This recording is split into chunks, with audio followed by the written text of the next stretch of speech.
எவனையோ love பண்றேன்னு தான் நினைச்சுக்கிட்டு இருந்தேன். இப்போ திடீர்னு முழுகாம இருக்கேன்னு சொல்றியேடி. இப்படி பண்ணிட்டியேடி பாவி. ஐயோ ஐயோ, நான் என் அண்ணனுக்கு என்ன பதில் சொல்லுவேன்? அடிய தாங்கிக்கலாண்டி, ஆனா இந்த இடியை என்னால எப்படி தாங்க முடியும்? ஐயோ ஐயோ, என்ன மன்னிச்சிருங்க அத்தை. மன்னிக்கிறதா? அடியை, அவன் யாருன்னு சொல்லு. அவன் வீடு எங்க இருக்குன்னு சொல்லு. சொல்லுடி. ஏண்டி பேசாம நிக்கிற? அவனுக்கு கல்யாணம் ஆயிருந்தாலும் பரவாயில்ல, அவன் கையில கால்ல விழுந்தாவது உனக்கு கல்யாணம் பண்ணி வைக்கிறேன். சொல்லுமா, யார் அவன்? இல்ல அத்தை, இந்த விஷயத்துல நாம அவ்வளவு அவசரப்படுறது நல்லதில்ல. அடியே சித்ரா, அவசரப்பட வேண்டிய விஷயத்துக்கு அவசரப்பட்டு தாண்டி ஆகணும். இல்லன்னா இந்த ஊர் உலகம் என் மகன் சுரேஷ தாண்டி தப்பா பேசும். ஐயோ ஐயோ ஐயோ கடவுளே, நான் என்ன பண்ணுவேன்? நான் என்ன பண்ணுவேன்? எனக்கு ஒண்ணும் புரியலையே. என் மகனுக்கு கெட்ட பேர் வந்துருமே. நான் என்ன பண்ணுவேன்? யாருக்கிட்ட போய் சொல்லுவேன்?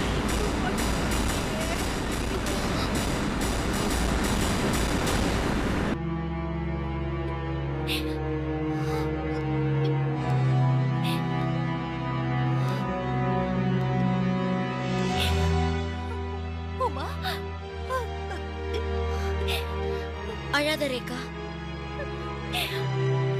எப்படி உமா அழாம இருக்க முடியும்? என்ன நடந்தது? உனக்கு ஏன் இந்த நிலைமை?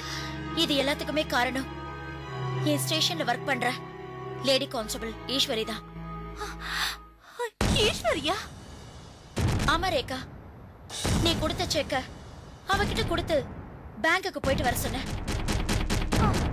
பேங்குக்கு போயிட்டு வந்து அவ என்கிட்ட பணம் 40,000 கொடுத்த கொஞ்ச நேரத்திலேயே லஞ்ச ஒழிப்பு அதிகாரிங்க வந்து நான் லஞ்சம் வாங்கினதா சொல்லி என்ன அரெஸ்ட் பண்ணிட்டாங்க. செக்க மாத்தி பேங்க்ல இருந்து எடுத்துட்டு வந்த பணம் எப்படிமா லஞ்ச பணம் ஆக முடியும்? ரேகா, இதுல பாஞ்சாலிங்கிறவ முன்விரோதம் காரணமா லேடி கான்ஸ்டபிள் ஈஸ்வரிய வச்சு என்ன நல்ல பழி வாங்கிட்டா. இதுதான் உண்மை. யாருமா அந்த பாஞ்சாலி? அவளுக்கு உனக்கும் என்ன பிரச்சனை? சொல்றேன். அந்த பாஞ்சாலி வெறும் பாஞ்சாலி இல்ல, பல்லாவரம் பாஞ்சாலி. அவ ஒரு லேடி தாதா. ஆக்சுவலா என்ன நடந்ததுன்னா,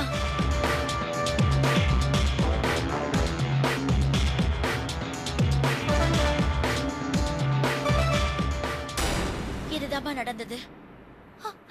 அந்த பாவி ஈஸ்வரி ஏமா உனக்கு இப்படி ஒரு துரோகத்தை பண்ணணும்? அவளுக்கு எப்படிதான் இப்படி ஒரு கொடூரமான மனசு வந்துச்சோ?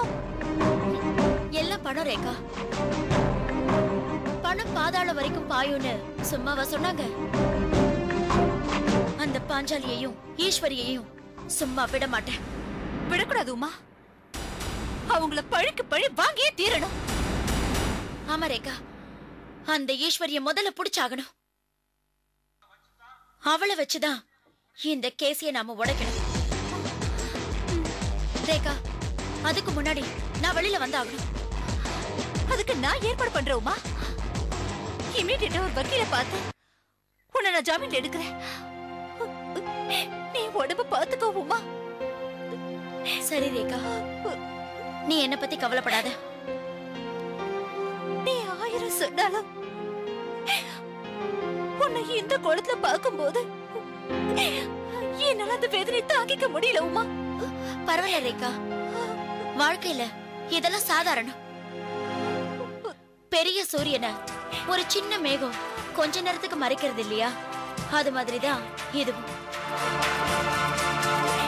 சரி ரேகா, நீ கண்ணை தொடச்சுக்கிட்டு நடக்க வேண்டியதை பாரு. சரி உமா, நான் கிளம்புறேன்.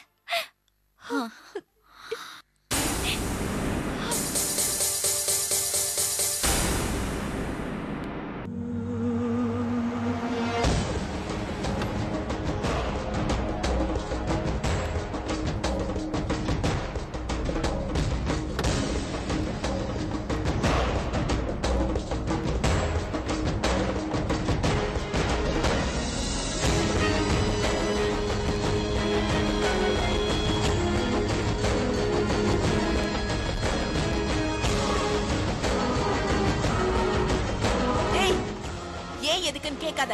சொன்னதை செய். மேடம், அந்த எம்எல்ஏ ஒரு டேஞ்சரஸ் பர்சன். அதான் யோசிக்கிறேன். தெரியும். ஆபத்துன்னு ஒதுங்கி போறது அறியாதவனோட குணம். ஆபத்துன்னு தெரிஞ்சும் அதுல துணிஞ்சு இறங்குறது அறிவாளியோட குணாதிசயம். இதுல நான் 2வது ரகம். அண்டமே புரண்டாலும் இமயமலையை எதிர்த்து நின்னாலும் இந்த பாஞ்சாலி பயப்பட மாட்டா. ஏன்னா என் சின்ன வயசுல என் ஆத்தா ஓம வாட்டர் நினைச்சுக்கிட்டு என் வாயில ஒரு முடி ஆசிட ஊத்திட்டா. ஆசிட குடிச்சே சாகாதவன் நான் இந்த கஷாயத்தை குடிச்சா சாக போறேன். எதுவா இருந்தாலும் நான் பாத்துக்கிறேன். நீ கிளம்பு. மேடம். சபாஸ் மேடம், சபாஸ். இந்தாங்க. எதுக்கு? உமாவோட காக்கி சட்டையை கழட்டி அவளை ரோட்ல ஓட விட்டதுக்கு என்னோட சின்ன அன்பளிப்பு. தேங்க்ஸ். உமாவை ஒளிச்சு கட்டினதுல இன்னைக்கு நான் ரொம்ப சந்தோஷமா இருக்கேன் மேடம். உட்காருங்க. நீ உமாவோட அழிவை நினைச்சு சந்தோஷப்படுற. ஆனா நீ கொடுத்த இந்த புக்கேல எத்தனை பூக்களோட மரணம் அடங்கி இருக்குன்னு கணக்கு பார்த்து சந்தோஷப்படுற. அதுக்கு பேர்தான் பாஞ்சாலி. மேடம், இந்த பெட்டியை வாங்கிக்கிட்டு இன்னும் கொஞ்சம் சேர்த்து சந்தோஷப்படுங்க. என்ன இது? இதுல 10 லட்சம் இருக்கு. திறந்து பாருங்க. புது பொண்ணு கணக்கா பணக்கட்டு பளிச்சுன்னு வாசனையா இருக்கும்.